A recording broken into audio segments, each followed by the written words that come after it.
आज हम पढ़ेंगे समष्टि आर्थिक तुलनात्मक स्थितिकी। यह समष्टि विश्लेषण की वह शाखा है जिसके अंतर्गत समष्टि चरों में परिवर्तन के परिणाम स्वरूप स्थापित दो अलग अलग संतुलन अवस्थाओं की तुलना की जाती है। प्रोफेसर कीन्स का बदलते संतुलन का सिद्धांत इसका बहुत ही बेहतरीन उदाहरण है। जैसे समष्टि स्थितिकी का समीकरण y बराबर c प्लस आई संतुलन की प्रथम अवस्था को बताता है। यदि विनियोग की मात्रा में वृद्धि कर दी जाए तो नया संतुलन y t बराबर c plus I plus delta आई होगा। अतः दोनों संतुलन अवस्थाओं का तुलनात्मक विश्लेषण समष्टि तुलनात्मक स्थितिकी कहलाएगा। अब आप डायग्राम से समझने की कोशिश कीजिए। इस डायग्राम में 45 डिग्री ओ वाई बराबर सी प्लस आई रेखा समस्त पूर्ति फलन को बताती है तथा सी प्लस आई रेखा समस्त मांग फलन यानी एडीएफ रेखा है। दोनों का प्रारंभिक संतुलन ई बिंदु पर होता है जहां राष्ट्रीय आय ओ वाई निर्धारित होती है, किंतु समस्त पूर्ति फलन में कोई भी परिवर्तन नहीं होता, वह यथावत रहता है।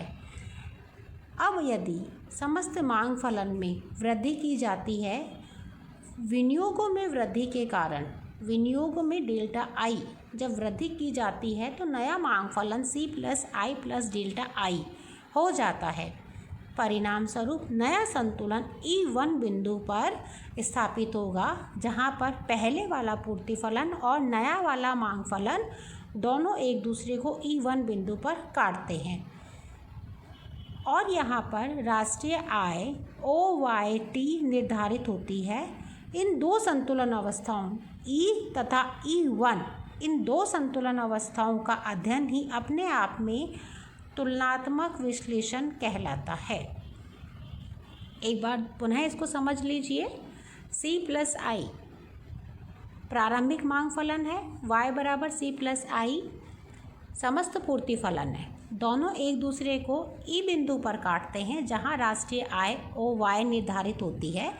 अब यदि अर्थव्यवस्था में डेल्टा आई के बराबर निवेश बढ़ाया जाता है तो हमारा नया मांग फलन ADF 1 हो जाएगा, अर्थात C plus I plus delta आई और पहले वाला पूर्ति फलन नया वाला मांग फलन, पहले वाला पूर्ति फलन तथा नया वाला मांग फलन दोनों एक दूसरे को E1 बिंदु पे काट रहे हैं जहां पर राष्ट्रीय आय OYT निर्धारित हो रही है। इस प्रकार संतुलन अवस्था E और नई संतुलन अवस्था E1 इन दोनों संतुलन अवस्थाओं की जब हम तुलना करते हैं तो यह तुलना समष्टि आर्थिक तुलनात्मक स्थितिकी कहलाती है। एक बार फिर इस डायग्राम को समझ लीजिए।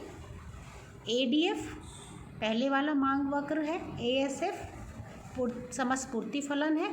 दोनों एक दूसरे को E बिंदु पे काट रहे हैं जहां राष्ट्रीय आय OY निर्धारित होती है।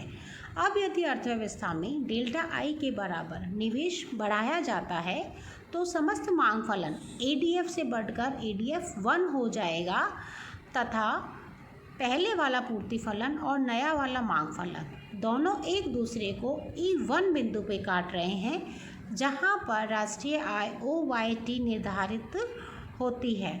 अतः हम यह कह सकते हैं कि अर्थव्यवस्था में जब डेल्टा आई के बराबर निवेश किया जाता है तो राष्ट्रीय आय में भी डेल्टा वाई के बराबर वृद्धि होती है और संतुलन अवस्था E और E1 की परस्पर तुलना करना समष्टि आर्थिक तुलनात्मक स्थितिकी कहलाता है।